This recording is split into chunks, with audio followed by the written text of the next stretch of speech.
چې د اردو شاعره پروین شاکر وای چې کو بکو پیل گئی بات شناسائی کی اس نے خوشبو کی طرح میری پذیرائی کی او دا غینا سلویخ کاله مخکې مراد شینواری وای چې خبرې زمون کیږي اوس ناشنا کلی په کلی. نو زه تاسو ته دا وایم چې د پښتو شاعري دومره غني ده، دومره پښتنو کلچر دومره غني دی چې زمونږ په کلچر کې زمونږ په روایاتو کې چې کم دستورونه دي کم رواجونه دي زمونږ د پښتونولۍ چې کم دستور دی دا په هغه وخت کې هم دلته موجود و چې موږ نه چاپېره ټول قامونه د وحشت په دور کې د یو ښځې تصور هم نو. زمونږ ستاسو پلرونو نیکونو 15,000 کاله مخکې دا فیصله وکړه چې زما ښځه به هم معلوموي زما بچی به هم معلومي چې زما پټۍ هغه ته پاتې کېږي. دغه وخت په چاپېره قومونو کې د یو ښځې تصور هم نو، هر څه چې دی نو ګډ وډ یو بل سره. او زمونږ سره د پښتونولۍ نظام و، پای کې پتو، پای کې ښېګړه وه، پای کې توره وه، پای کې میلمستیا وه، پای کې ننګ و، پای کې عزت و، پای کې د تورسرو عزت و، پای کې د کسبګرو په سر باندې لاس کېښودلو، پای کې بدرګه وه، پای کې ننواتې وه، پای کې میلمستیا وه، پای کې عزیز ولی وه، پای کې د لور خور پالنه وه، پای کې د خپل د چاپېرچل کې د ګاونډي او د عزیز خیال ساتلو. نو دا زمونږ او ستاسو ژوند و، هغه ژوند و چې په هغې کې زمونږ د یو بل سره د یو وجود په شان تړلي وو. دا مشران ناست دي، دوی ته پته ده چې زمونږ پوره چم به یو خاندان و، د یو چم خلک به داسې وو لکه د یو کور خلک، نه به د یو بل نه ستر پرده و او نه به د یو بل سره هېڅ قسمه فاصلې وي. مشرانو زنانو نه به جینکو زده کړه کوله او د نارینهو نه به مشرانو نارینهو نه به ځوانانو زده کړه کوله. د اسپ علاج څنګه کیږي، اسپه چې کوندی شي نو څنګه علاج دی، څاروی چې میخه چې وپړسېده راخلاصه شوه. نو زمونږ په کور کې یوې ځوانې زنانه وي چې وایي دا خو مري، نو زما نیا ورته وي چې دا میخه د بچې دا دوره په اسانه نه مري، ورشه د ګیلو څانګې را پرې کړه. نو هغې را پرې کړې، د هغې نه وله ګس جوړ کړه چې ورې کړه، د هغې خېټه کېناسته او ټول تانې د غوشانو ګنده کړ او هغه ټیک ټاک شوه. مطلب زما دا دی چې زمونږ ژوند چې و دا شریک ژوند و.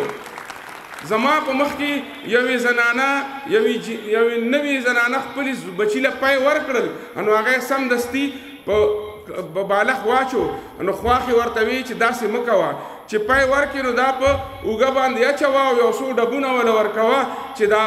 پالتو پای غورځوي ګنې دا به د سا نالی باندې لړ شي، د سا نالی به وله بنده کړي. مطلب زما دا دی چې زمونږ ژوند اشتراکي و، زمونږ ژوند شریک و، یو بل سره تړلی و. زمونږ حجره هم شریکه وه، د ټول چم خلک به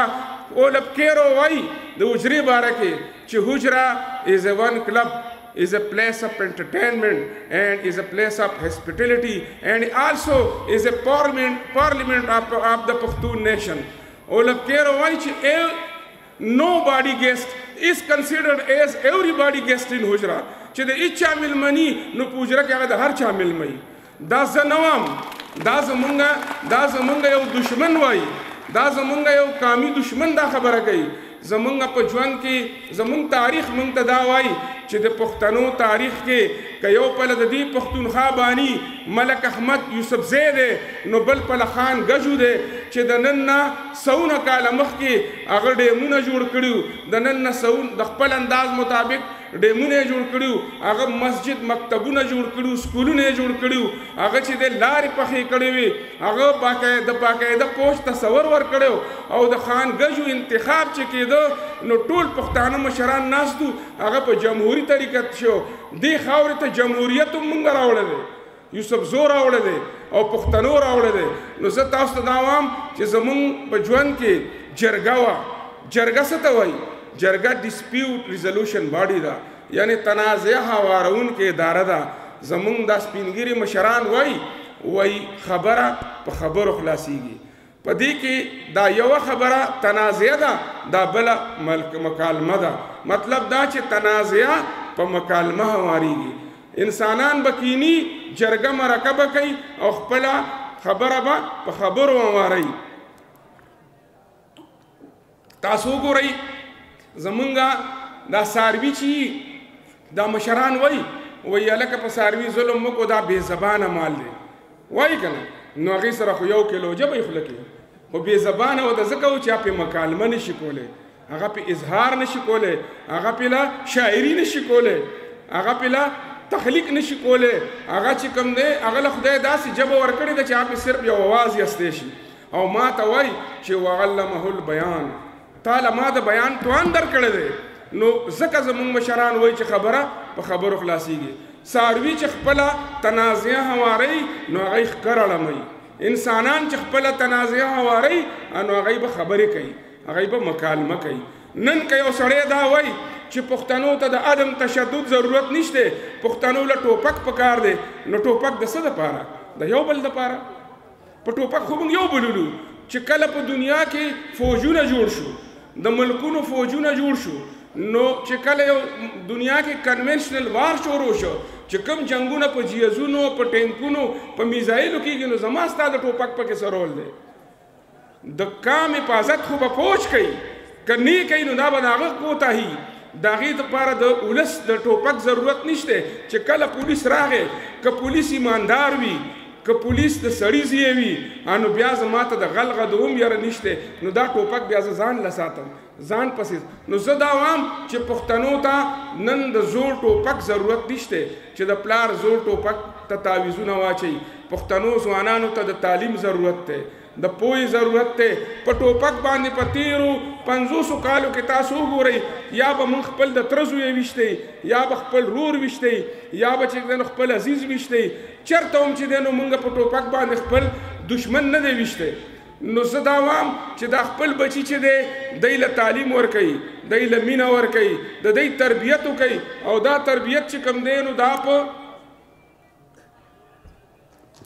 یو دی ته چې دی نو خپل اتلان وښیي دی ته ملک احمد وښیي دی ته ګجو خان وښیي دی ته میرویس خان وښیي دی ته عمرا خان جندل وښیي دی ته فقیر اے پی وښیي دی ته چې دی نو باکو خان وښیي چې د مغول پوځ ځان ته حیران کړی او دی ته باچا خان وښیي چې په 20مه صدۍ کې پښتنو له د مینې د ورورولۍ د علم او د پښتونولۍ او د انسان دوستۍ او بیانیه ورکړې وه دا خپل اتلان ورته وښیي او د دې سره سره دی ته چې دی نو په دا به زه به خبره په دې راټوله کړم چې دې خپلو ځوانانو ته سیرت النبي وښیي د پیغمبر علیه السلام صلی الله علیه وسلم سیرت مبارک ورته وښیي په مدرسو کې ورته وموښیي په سکولونو کې ورته وموښیي په حجرو کې هم پې خبره وکړئ صرف زه تاسو وګورئ زموږ عالمان صاحبان هم توحید ډېر په شان سره بیانوي خو رسالت او زمونږ سیرت النبي ډېر زیات کم بیانېږي موږ هم اکثر په سکولونو کې چې دی نو د سیرت باره کې خبرې ویلې دي نو زه دا درخواست کوم چې د خپلو بچو ته ګورئ د نبي علیه السلام صلی الله علیه وسلم ځواني راواخلئ وګورئ چې یو داسې ځوان چې د ډېر لوی کور دی خو یتیم هم دی یسیر هم دی په مودو باندې غوښه نه خوري په مودو باندې پیبلې خپې ګرځي پیزارې نه وي خو هغه توازن نه بایلي هغه کې اعتماد دی هغه کې مینه ده د هغه بیبي هغه ته چې کله چړومبی وحې راشي نو د هغه بیبي هغه ته څه وایي وایي ته رښتونې ته مینه ناکې ته د انسانانو قدر کې تا کې ظلم او زیاتې نشته دا څه بده خبره بني تا به زه خپل د ترور زوی له بوزم دا ما ته څه بل څه خبره ښکاري هغه یتیم چې یتیم او یسیر دی او خدای پاک ورته هم وایي چې فاما الیتیم فآوی چې ته یتیم وي خو ما ستا د پلار سکر اور ستا نه دیوال کو او ته ما ستا حفاظت ما وکړو نو اوس ته یتیمانانو سره مینه کوه